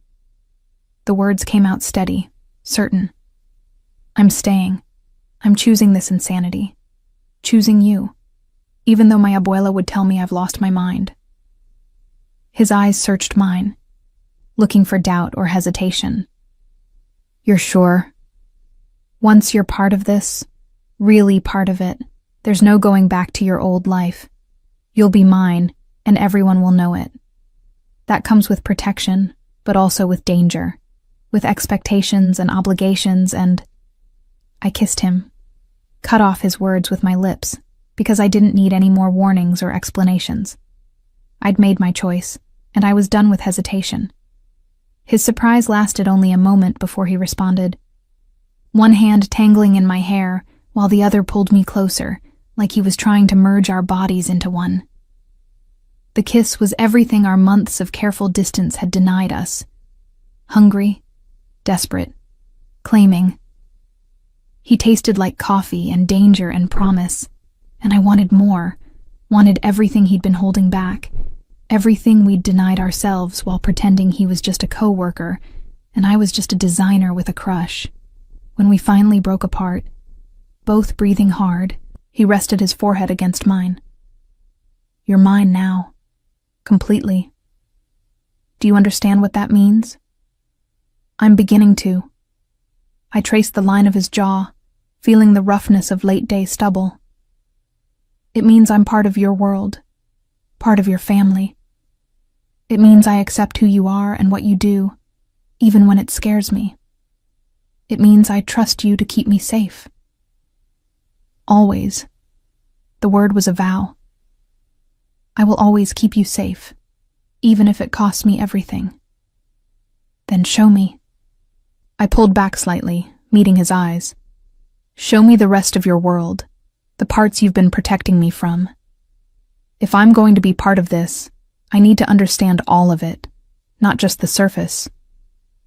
He studied me for a long moment, clearly weighing how much truth to share. Finally, he nodded. "Come with me." He led me through the house to a part I hadn't seen before, past checkpoints where guards nodded respectfully, through doors that required fingerprint and retinal scans. We descended stairs into what could only be described as a command center, walls covered with monitors showing security feeds from across what I assumed was his territory. Men and women worked at computers, tracking information and coordinating activities I could only guess at. "This is the nerve center of our operation," Luca explained, his hand at the small of my back. "We monitor our businesses, track threats, coordinate security for everyone under our protection. It's not all violence and crime, Camilla. Most of what we do is legitimate business and community protection. But not all of it. I watched as one screen showed what looked like a warehouse operation, goods being loaded and unloaded. No, not all of it. He was honest, which I appreciated. Some of our operations exist in gray areas. Gambling, import-export that doesn't always go through official channels, lending that doesn't follow traditional banking regulations. And yes, sometimes violence is necessary to maintain order and protect our interests. But I'm working to reduce that, to transition everything to legitimate enterprises. It's just slow. He showed me more. The financial operation that managed investments and businesses, the legal team that kept them protected from prosecution, the social programs they funded in neighborhoods under their influence. It was complex, multi-layered, not the simple good versus evil narrative I'd imagined. My father ruled through fear, Luca said as we returned to the main house. He believed power came from being the most violent, the most ruthless. But I've seen what that creates. Instability, constant warfare, inability to build anything lasting. I'm trying something different, building alliances, creating legitimate revenue streams, using violence only as a last resort rather than a first response. Is it working? I asked. Sometimes. Not always. There are elements in my own family who think I'm weak, who want to return to the old ways. Others see what I'm trying to build and support it. It's a constant negotiation. We entered his private office, and he poured 2 glasses of wine, handing one to me. And now I've complicated everything by claiming you publicly, by making it clear that you're my greatest vulnerability. I don't want to be your weakness. I took the wine but didn't drink yet. I want to be your strength. You're both. He traced my cheekbone with his thumb, the gesture achingly tender. My greatest vulnerability and my strongest motivation to build something better, to prove that this world doesn't have to be all darkness. My phone buzzed again, and this time it was a call from Jessica. I glanced at Luca, who nodded permission. This was part of choosing his world, figuring out how to maintain connections to my old life while living in his. Jess, I answered, trying to sound normal. Sorry I haven't called back. It's been crazy? I know. The whole office is freaking out about the shooting. Some people are saying it was targeted, that someone important was there. Are you okay? Where are you? I looked at Luca, who was watching me with patient understanding, letting me decide how much to share. I'm safe. I'm with someone who's protecting me. I can't really explain more right now, but I'm okay. I promise. With someone? Jessica's voice took on a knowing tone. Wait, are you with the coffee guy? The mysterious one you've been crushing on? Did something finally happen between you two? Despite everything, I laughed. You could say that. It's complicated, Jess. Really complicated. But I'm okay, and I'll explain everything when I can. Just trust me for now? Always. But you owe me details. Like, all the details. She paused. Everyone's saying the company's shutting down for a few days while they deal with the party aftermath. So at least you don't have to worry about work immediately. After we hung up, I found Luca smiling slightly. Your friend sounds persistent. She's loyal. She'll keep my confidence even when she doesn't understand everything. I moved to stand in front of him, setting down my wine. Like I'm going to do. Trust you even when I don't understand all your choices. I don't deserve that trust. His hands found my waist, pulling me between his legs where he sat on the edge of his desk. But I'm grateful for it. Then don't make me regret giving it. I cupped his face in my hands. Show me that this world you're building can include something good, something beyond violence and power plays and constant danger. I will. He pulled me down for another kiss, softer this time but no less intense. Starting now. Starting with building a life that includes both your light and my darkness. If you'll have me. All of me. I'll have you. My answer was simple, certain. The coffee wizard and the Don. The gentleman and the dangerous one. All of it. Around us, his empire continued its work. Monitors glowed with security feeds, phones rang with business calls, the machinery of his world in constant motion. But in this moment, in his office with his arms around me and my choice made, everything else faded to background noise. I'd chosen the insanity, chosen to love a man who was both gentle protector and ruthless leader, chosen to step into a world where danger and beauty coexisted, where violence protected pockets of peace, where my Latina fire would burn alongside his Italian intensity. My abuela would have called me crazy, but she would also have understood that sometimes love required courage, required stepping into the unknown because the alternative, a life without this connection, without this man, was unbearable. I'd made my choice. Now I just had to prove I was strong enough to live with it. 3 weeks had passed since I'd moved my entire life into Luca's fortress. 3 weeks of learning to navigate his world, of understanding the delicate balance between legitimate business and criminal empire, of becoming the woman at Don Lorenzo de Luca's side instead of just Camilla from the design department. The transition had been surreal. My apartment in Queens had been quietly emptied, my belongings integrated into the guest suite that had become my official room, though I rarely slept there anymore, usually ending up in Luca's bed instead, wrapped in his arms while he whispered Italian endearments, and I pretended not to notice the gun he kept in the nightstand. I'd officially resigned from my job at Castellano Industries, though Maria had let slip that Luca still owned my old company, had in fact founded it years ago as part of his legitimate business portfolio. So technically, I'd never stopped working for him, just changed my role from anonymous designer to something much more visible and complicated. The design studio had become my sanctuary, a place where I could lose myself in creative work while Luca handled the darker aspects of his empire. He'd started bringing me projects, legitimate ones from his property development businesses, asking my opinion on renovations and new constructions. It felt good to be useful, to contribute something beyond just being his woman, his vulnerability, his light in the darkness. But tonight was different. Tonight, Luca was hosting a gathering of the major families, the first since he'd eliminated Petrov and declared me his publicly.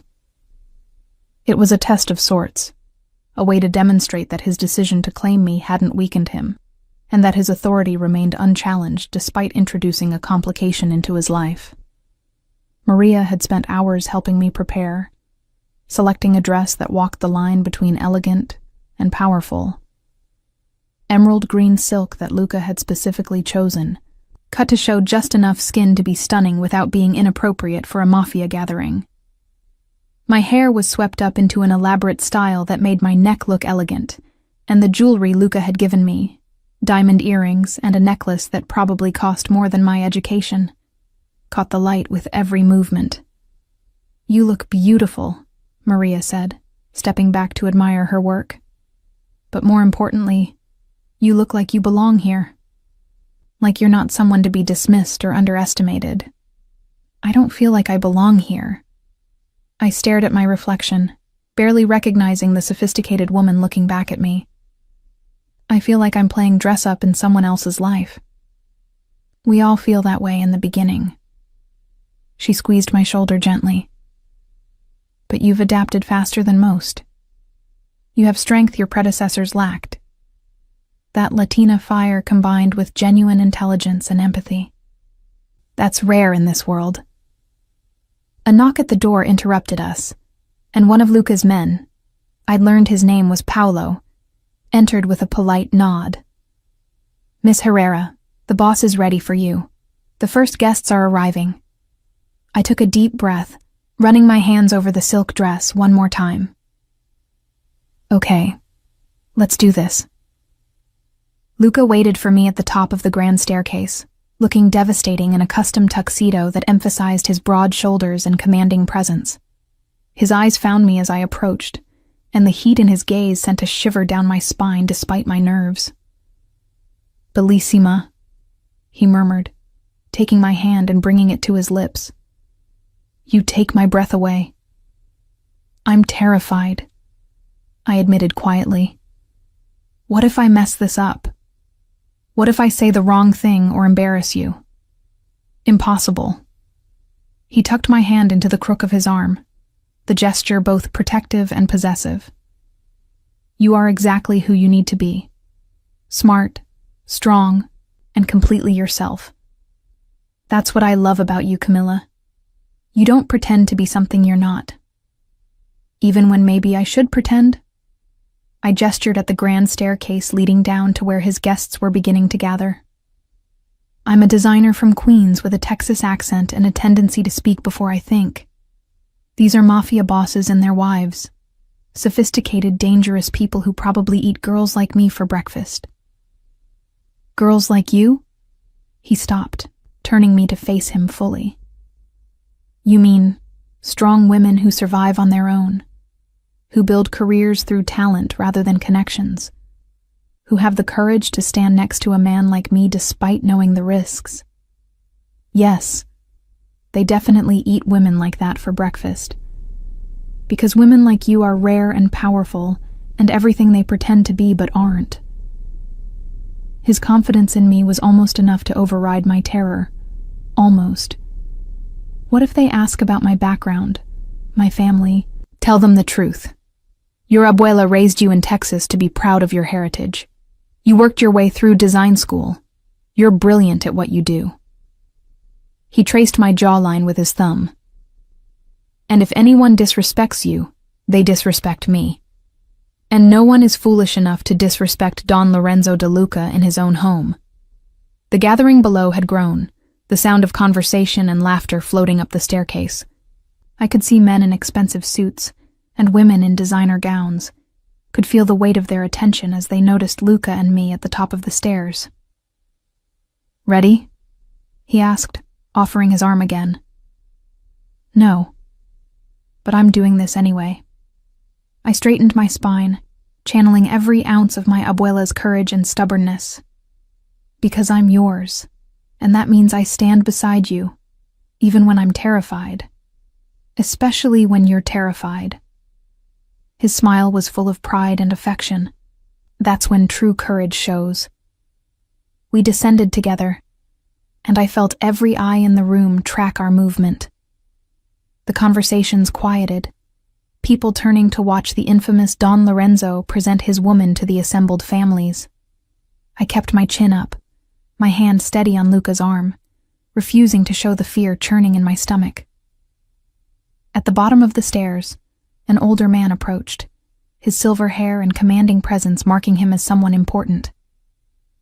"Lorenzo," he greeted Luca with the warmth of long familiarity. "You've been hiding this beauty from us. That's not very neighborly." "Uncle Giuseppe." Luca's voice held genuine affection as he embraced the older man. I wanted to be certain before making introductions. "Camilla, this is Giuseppe Rossini, my father's oldest friend, and the man who taught me everything about this life." "It's an honor to meet you," I said, offering my hand. Giuseppe took it, but instead of shaking it, he kissed it in the old world style. "The honor is mine, Cara. Lorenzo has spoken of you with such devotion. I began to think you were too perfect to be real. But here you stand, even more beautiful than his words suggested."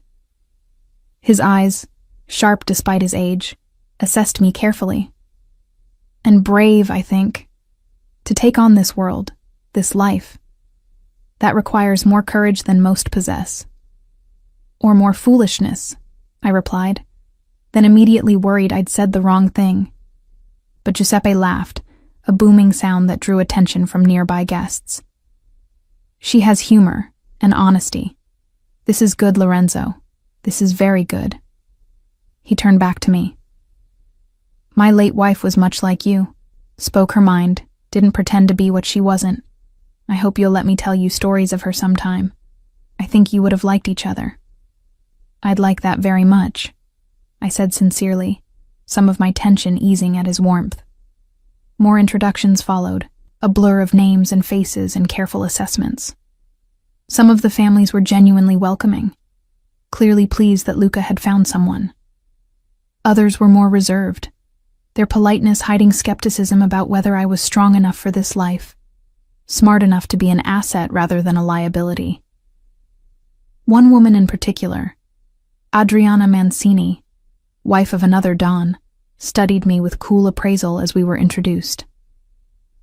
"So you're the designer Lorenzo has been hiding away," she said, her English perfect but heavily accented.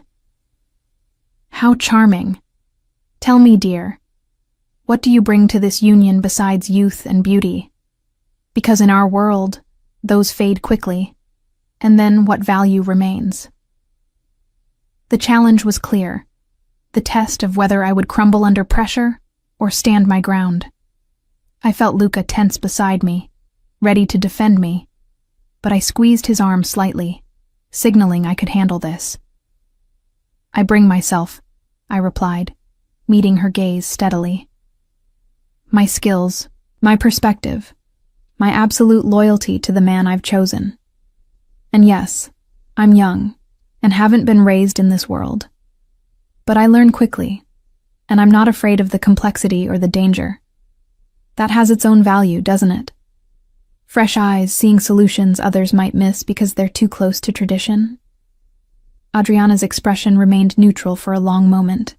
Then she smiled, genuine warmth replacing the cool assessment. "You'll do," she said simply. "My husband will be pleased. He was worried Lorenzo had chosen someone too soft, someone who would break under the pressure.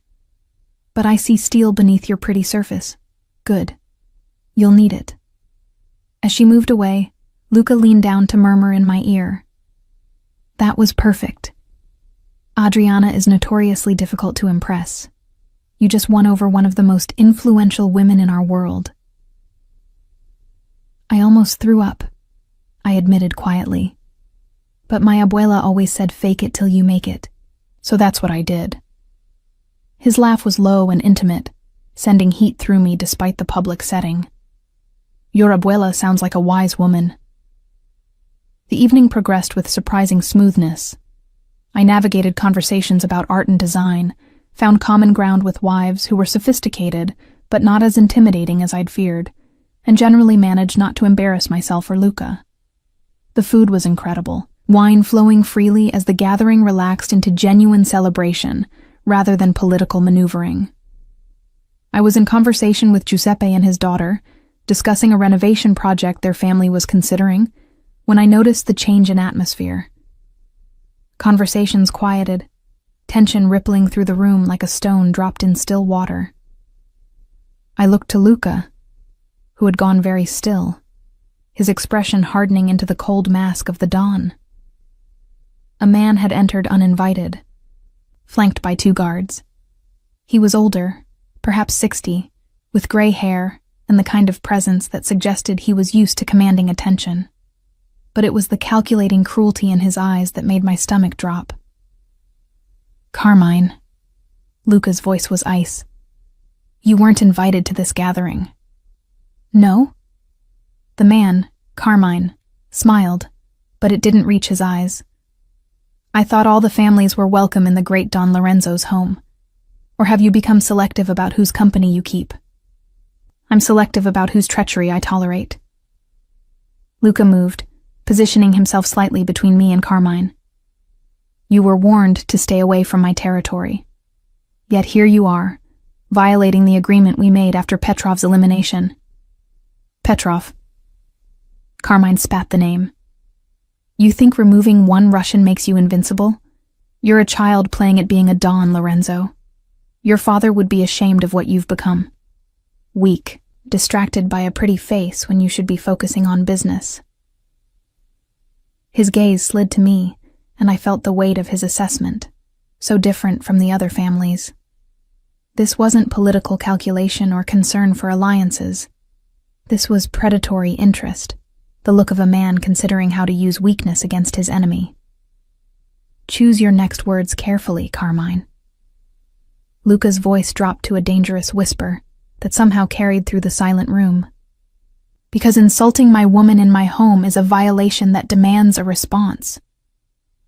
Your woman. Carmine laughed. Yes, I've heard about her. The little designer you've elevated above her station. Tell me, Lorenzo, does she know what you really are? What you do to people who disappoint you? Or have you been playing the gentle lover, hiding the monster underneath? I know exactly what he is. My voice surprised me, cutting through the tension. I hadn't meant to speak, but seeing Carmine's smug expression, his certainty that he could intimidate me or drive a wedge between Luca and me, ignited something fierce in my chest. I know he's powerful and dangerous and willing to make hard choices to protect the people he cares about. I know he's more than what you see, what you've reduced him to in your small-minded understanding. And I know that disrespecting him in his own home makes you either very brave or very stupid. The room was absolutely silent. I could feel everyone watching, could sense Luca's surprise and the other family's shock that I'd spoken so directly to a Don. Carmine's expression darkened, his mask of civility cracking to show the rage beneath. You dare, he started, taking a step toward me. Luca moved faster than I'd ever seen him move, his hand shooting out to grip Carmine's throat, stopping him mid-step. Touch her, he said, his voice deadly calm, and you'll learn exactly how much of a monster I can be. Threaten her, disrespect her, even look at her with calculation in your eyes again, and I will erase everything you've built. Your businesses, your family, your legacy, all of it will cease to exist. Lorenzo, Giuseppe's voice, carrying authority despite his age. Perhaps this conversation should continue in your office, away from the ladies. Luca released Carmine with a slight shove that sent the older man stumbling back. Yes, perhaps it should. He turned to me, his expression softening slightly. Camilla, stay with Maria and Giuseppe's daughter. I'll return shortly. Luca, trust me. He touched my cheek briefly, a gesture of reassurance. This needs to be handled, but you're safe here.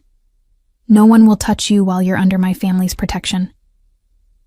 I nodded, letting him go, even though every instinct screamed to keep him close, to prevent whatever violence was about to unfold in that office. As Luca, Carmine, Giuseppe, and several other men disappeared through a door at the far end of the room, the party resumed with forced normalcy, conversations restarting with brittle brightness. That was well done. Adriana appeared at my elbow, pressing a glass of wine into my hands. Most would have stayed silent, let Lorenzo handle it entirely. But you defended him, showed Carmine that you're not just decoration, but a partner who'll stand beside him. That matters. I should have kept quiet, I said, my hands shaking slightly as I sipped the wine. I probably made things worse. No. Maria's voice, firm and certain. You showed everyone here that you're worthy of standing beside him, that you're not afraid of this world or the men in it. That's exactly what he needed you to do. The minutes dragged past, each one feeling like an hour. I tried to focus on the conversation around me, tried to maintain the facade of calm sophistication. But my mind kept returning to that office, to whatever was happening behind closed doors, to Luca facing a man who clearly wanted to challenge his authority. When the door finally opened again, Luca emerged alone, his expression grim, but satisfied. Carmine was nowhere to be seen. Giuseppe and the other men followed, their faces carefully neutral, but I caught Giuseppe giving Luca a small nod of approval. Luca found me across the room, his eyes locking onto mine with an intensity that made my breath catch. He crossed to me with deliberate steps, and when he reached me, he pulled me into his arms regardless of who was watching, holding me like I was precious, essential. It's handled, he murmured against my hair. Carmine won't be a problem anymore. He understands the consequences of threatening what's mine. What happened? I asked, though part of me didn't want to know the details. He's leaving the city. Tonight. His territory will be absorbed into mine, and he'll retire quietly to his villa in Sicily. The alternative I offered him was less pleasant. He pulled back to look at me. You defended me, in front of everyone. Do you know what that means in this world? That I'm either brave or insane? That you're my equal, my partner. Not just someone I protect, but someone who stands beside me and fights for me when necessary. His eyes were dark with emotion. I love you more than I thought possible. More than is probably wise. You're my greatest weakness and my greatest strength. Around us, the party was winding down. Families making their departures with renewed respect in their eyes as they said goodbye to both Luca and me. The evening had been a test, and somehow we'd passed. Later, after the last guest had left and the staff had begun cleaning up, Luca led me out to the gardens, to a secluded bench overlooking the city lights. The night air was cool but not cold, carrying the scent of late-blooming flowers. I need to ask you something, he said, his voice serious. And I need you to be completely honest with me. Okay. I turned to face him, concerned by his tone. Are you happy? Here, in this life, with me? He took my hands in his. Because I know it's not what you planned. I know you've given up your independence, your simple life, your safety. And I need to know if it's too much. If you need something different. I studied his face, seeing the vulnerability beneath his usual confidence. This powerful, dangerous man was genuinely worried that I might regret choosing him. The realization made my heart ache with affection.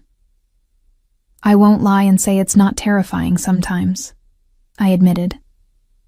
Tonight, when Carmine showed up, I thought something terrible was going to happen. And there are moments when I miss the simplicity of my old life, when being Camilla from Queens seemed so much easier than being the woman at Don Lorenzo De Luca's side. His expression fell slightly, and I squeezed his hands. But, I continued, I'm happier than I've been in years, maybe ever.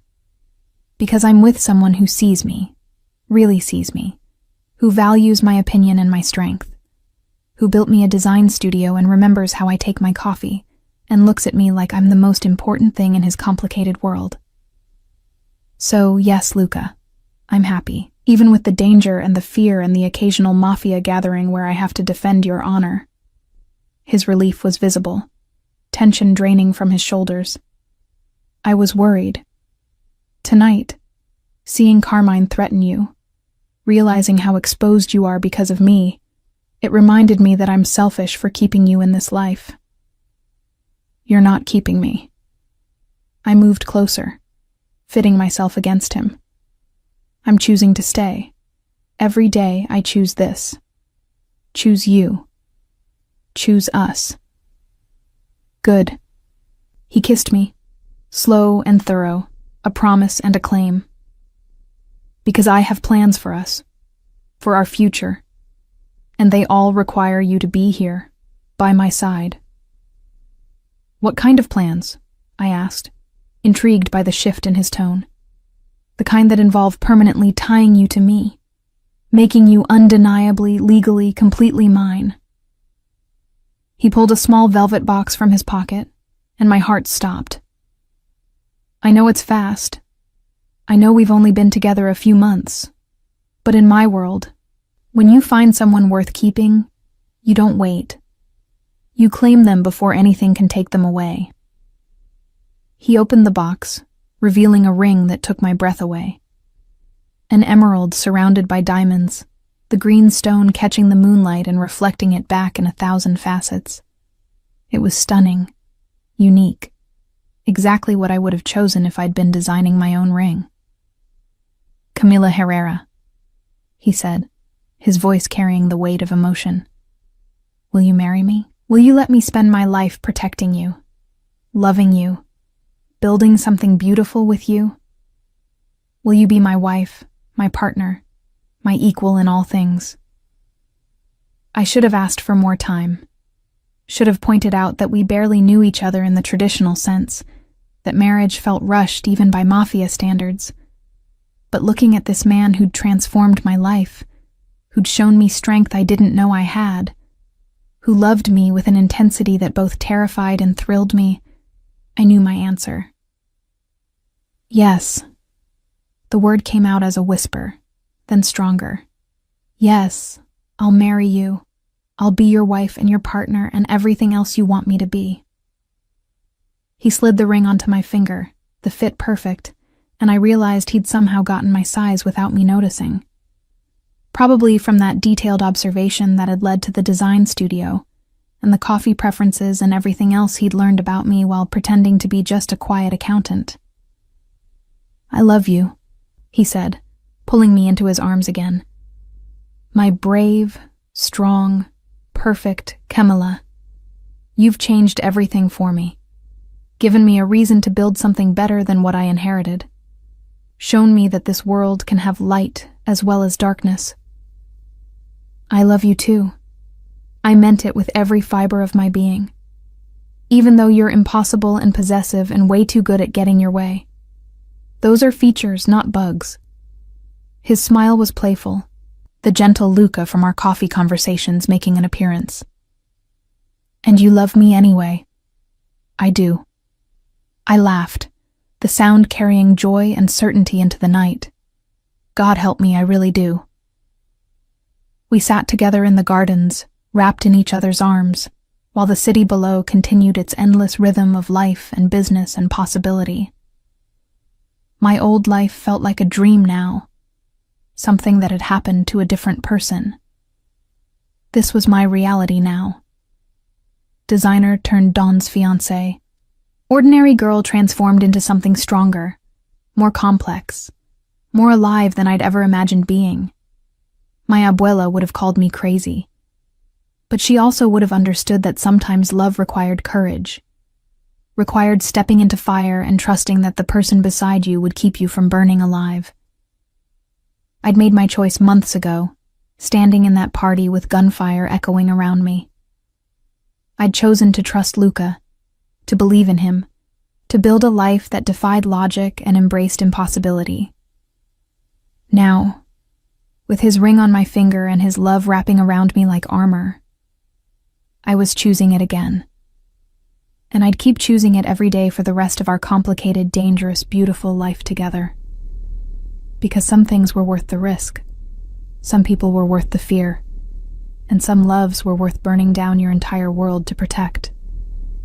Luca De Luca was all of those things and more. My coffee wizard, my Don, my future husband. And I was his Camilla, standing beside him as we built something new from the ashes of old traditions, something that honored both his Italian heritage and my Latina fire, something that proved darkness and light could coexist and create something extraordinary.